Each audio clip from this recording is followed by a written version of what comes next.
Boxers Trainers Channel, and you know what time it is. It's about some boxing, man. You know, it's the contrary to whatever's going on in the world today and every day. It's about boxing.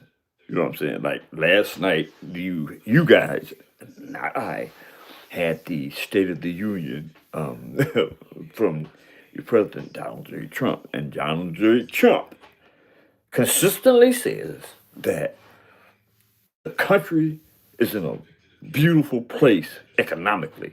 You know what I mean? But contrary to Donald Trump's ranting about the country being economically in the best place ever, right? I'm quite sure it's a lot of y'all, as is the case with myself, right?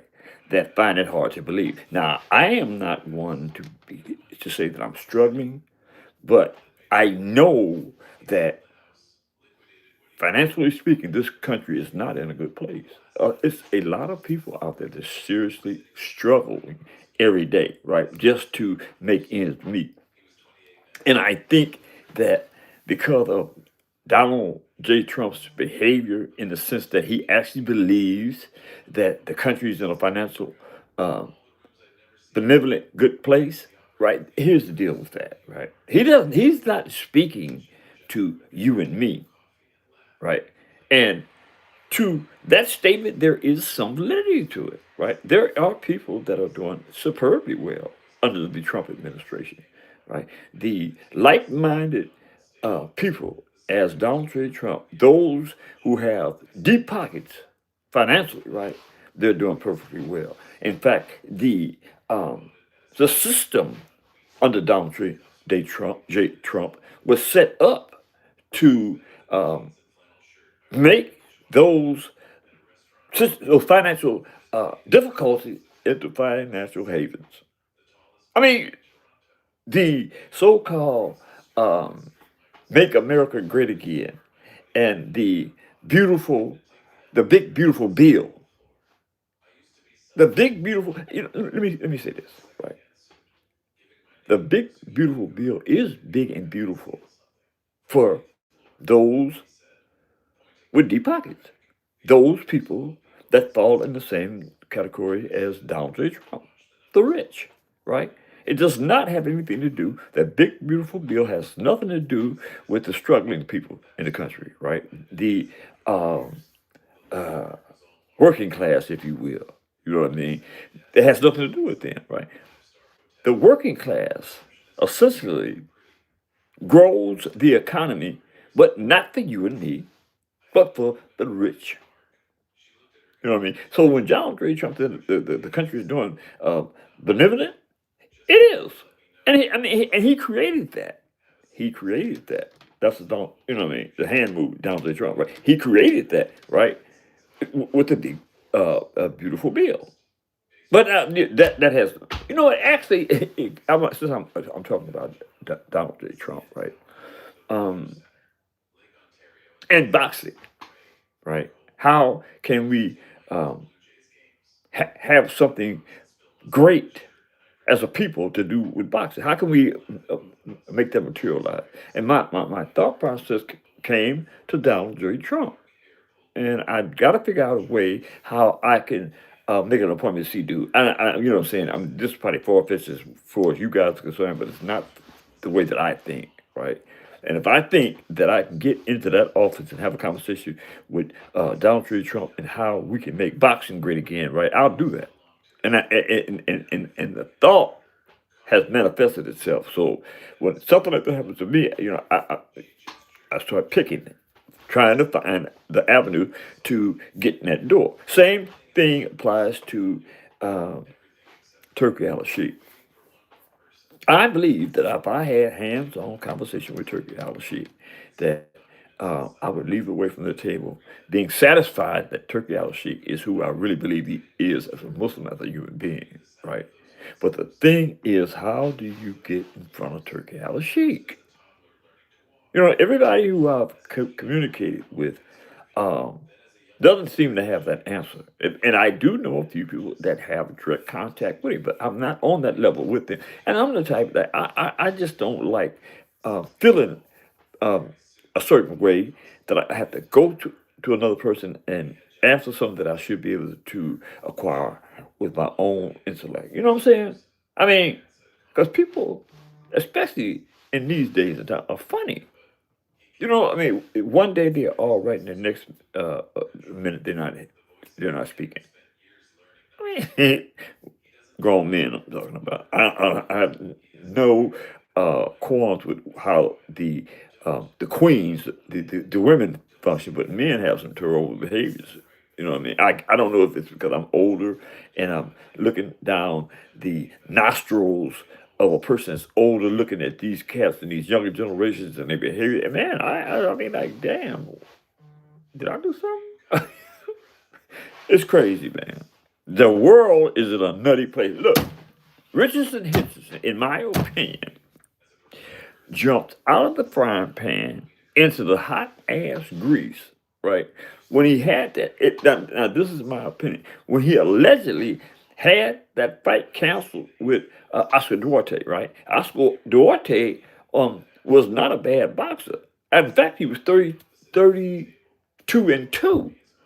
with one draw, right? And he had like what? How many knockouts? For reference, 23 knockouts. So and here's the thing: Richardson Hitchens, in my opinion, knew that was going to be a tough night at the office for him, right? So you know what I mean. The way that I think, especially when it comes to boxing, right? I believe, I actually believe that Hitchison deliberately found a way to get out of that fight. I had said post fight, right, that it's going to be a tough night for Richardson with Oscar Duarte. Oscar Duarte is a slick boxer. You know what I mean? I mean, he's slick. And he got some punching power. Obviously, with 23 knockouts, he got some punch power. See, and the psychological thing associated with boxing, man, if you're not able to conquer those emotions when it comes to your opponent, right, you're going to do what Richard Hitchens done. You're going to find a way out, or you're going to get stripped. You know what I mean? But see, my thing about that in boxing, right? Some people have a definitive love for the sport where nothing is going to put them in a position where psychologically they're going to cancel the fight or find a reason to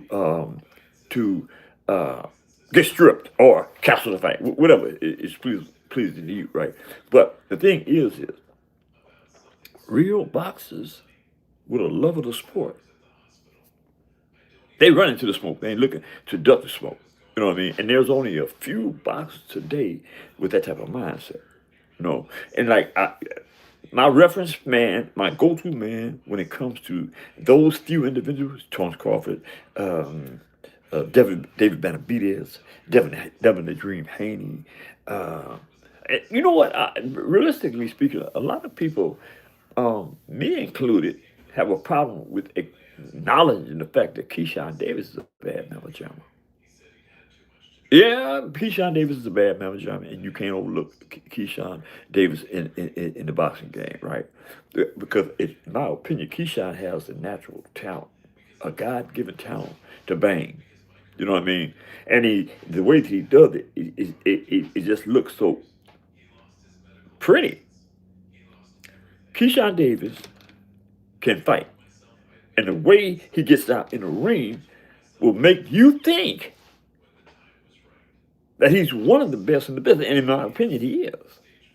A lot of people, you know what I'm saying, don't want to face up to the facts when it comes to boxers like Keyshawn Davis who have a bad reputation of running his mouth too much or saying the wrong thing, right? But at the end of the day, shout out to Bruce Gas Jazz. Shout out to Bruce Gas Boxing Jazz and more, my main man in the house, right?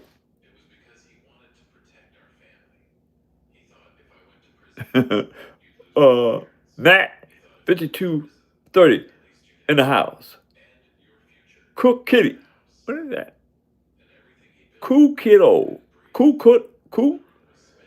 Kid DCJM. That's the best I can do with that. Anyway, shout out to the chat, man. So appreciate your support. Right. But Richardson Richardson Hitchins is the type of dude that really don't want to fight a dude like Keyshawn Davis. Right now, he went on and on and on about what he's going to do to Keyshawn Davis.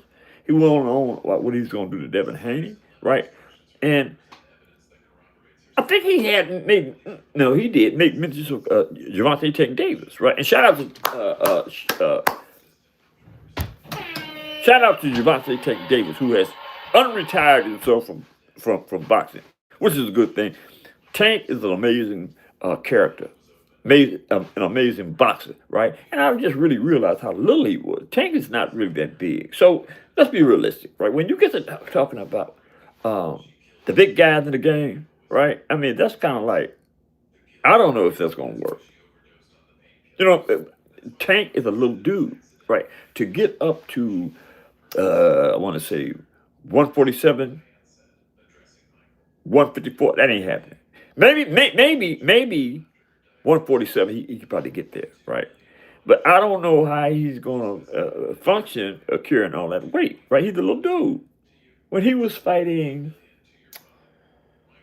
Frank Martin, right? Now, Frank Martin it was massive over Javante Davis, right? He was massive over Javante, right? But contrary to, and here's the deal with people's mindset is that when it comes to Javante Tank Davis fighting big dudes, right, is that he is so awesome in the ring, you know, when it comes to talent, right, that he fights bigger dudes and gets away with it, meaning whoop they butt. You know what I mean? So that's where the thing comes in. People don't want to say that the reason for this or the reason for that is that he's too small. No, they don't want to say that, right? They want to say what they want to lean toward is he's been in the ring with heavyweights, man, and he's knocked out. You know what I mean? That's the mindset of most people that defend or disagree about Javante Davis fighting heavyweight cats, right? But I have to say that I'm leaning more toward Tank stand in the division of his design weight, right, which is maybe lightweight and super lightweight.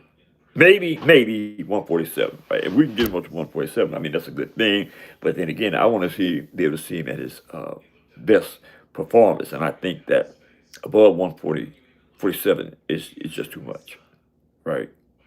So, but I do want to get back to Hitchison, man. Hitchison, I don't know. He got a pretty good, decent record. He's 20-0. 20-0 with 8 knockouts, right? No stops, no draws, and no knockouts. He's never been knocked out, right? So he's a decent boxer, right? But I don't think that he has the mentality to be consistent, like those that really come for the smoke, want to smoke, right? You know what I'm saying? The people that really want to smoke, they get in the ring, man. Okay, I'm unfroze. Okay, the only thing that's going to stop them from getting in the ring, I'm talking about those that run to the smoke. You know who they are. Ain't got to keep mentioning them, right? Is that won't nobody fight. And today, you got to take notice to the fact that some of these cats that run to the smoke can't get no fight. You know who they are. I ain't not going to keep highlighting them. You know what I'm saying? You know who they are, right? But I mean, it's not that there's something wrong with highlighting, right? But I don't want you guys to think that's all you talk about. And you know what I'm talking about. Correct.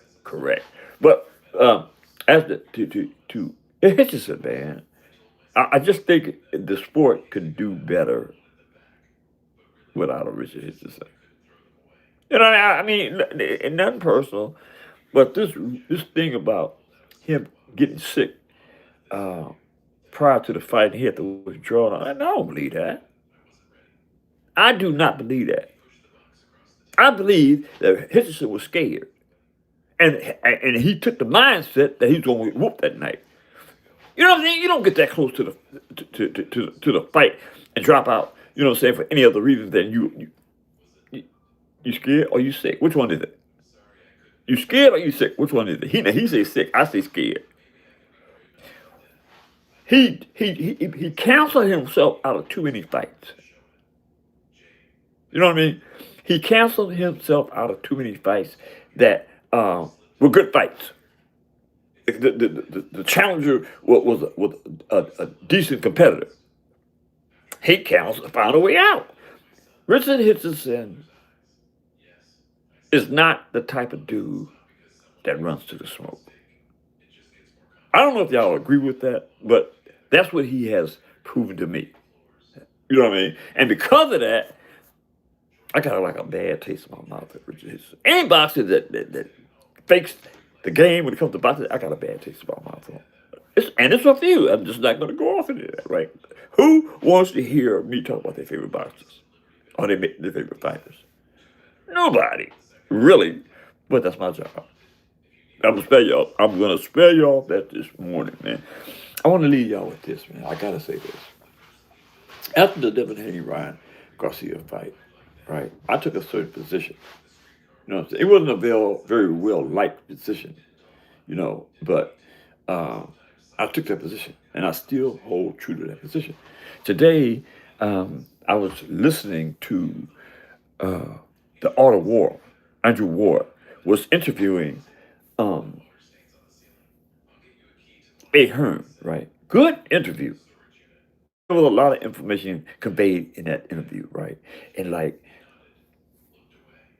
I did not know that Andrew Ward felt the same way that I do about that fight between Devin Haney and Ryan Garcia. I'm not going to go off into it because I don't want to step on nobody's toes. But I just felt really, really good that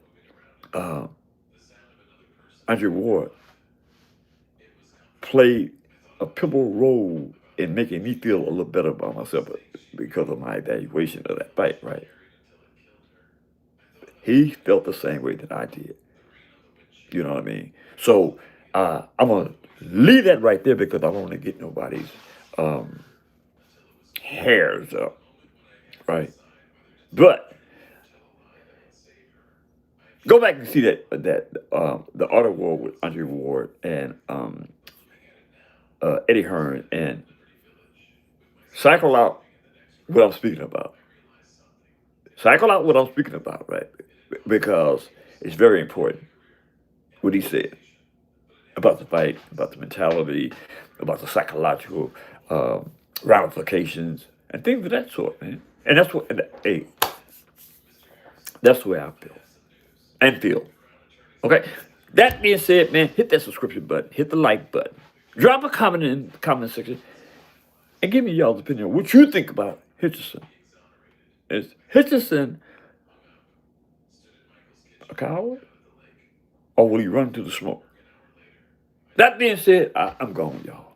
And thanks for supporting the channel.